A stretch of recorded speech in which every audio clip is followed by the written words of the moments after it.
Hello बच्चों, आइए इस प्रश्न को देखते हैं। सही कथन का चयन कीजिए। हमारा ऑप्शन ए है 10 mm आकार के पार्टिकुलेट मैटर फेफड़ों में गंभीर क्षति पहुंचा सकते हैं। हमारा ऑप्शन बी है 2.5 माइक्रो एम से अधिक आकार के पार्टिकुलेट मैटर फेफड़ों में फंसकर परेशानी या कठिनाई का कारण बन सकते हैं।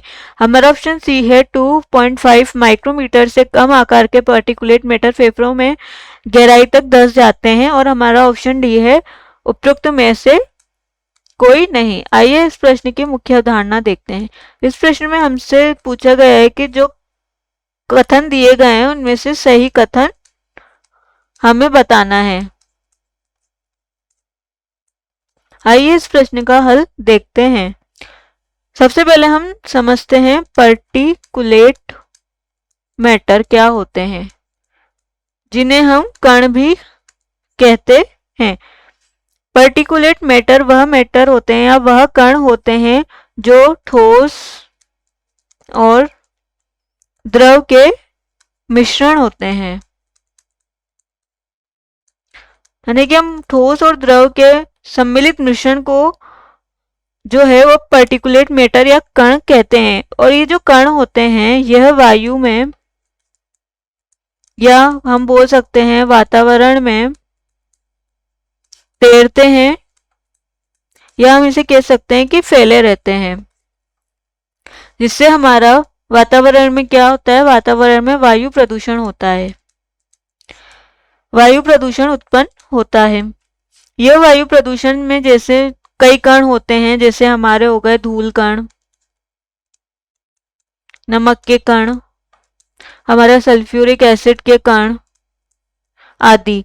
और ये जो धूल के कण होते हैं इनका जो आकार होता है, धूल के कणों का आकार जो होता है वह होता है 2.5 माइक्रो एम से लेकर 10 माइक्रोमीटर तक। इन इन इन इन आकार के यह जो होते हैं धूल के कण होते हैं, धूल मिट्टी या मृदा के कण होते हैं। जब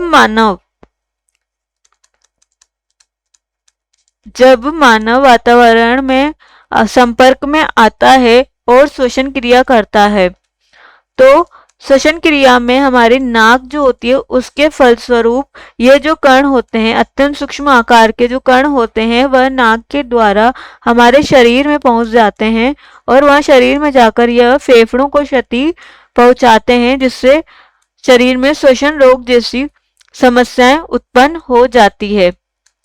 अतः जो हमारा विकल्प ए है 10 mm आकार के पार्टिकुलर मैटर फेफड़ों में गंभीर क्षति पहुंचा सकते हैं, तो ये तो गलत है। और जो हमारा ऑप्शन बी है 2.5 माइक्रोमीटर से अधिक आकार के पार्टिकुलेट मैटर फेफड़ों में फंसकर परेशानी, यह भी गलत है। ऑप्शन सी हमारा विकल्प सी सही है। विकल्प सी में यह बताया गया है कि जो 2.5 माइक्रोमीटर से कम आकार के पार्टिकुलेट मैटर हैं वो फेफड़ों में गहराई तक धंस जाएंगे, जिससे हम श्वसन रोग उत्पन्न होता है, जैसे दमा हो गया, अस्थमा हो गया, और हमारे फेफड़ों को यह नुकसान पहुंचाते हैं। अतः विकल्प सी सही विकल्प है। आशा है कि आप इसे अच्छी तरह समझ गए होंगे। धन्यवाद।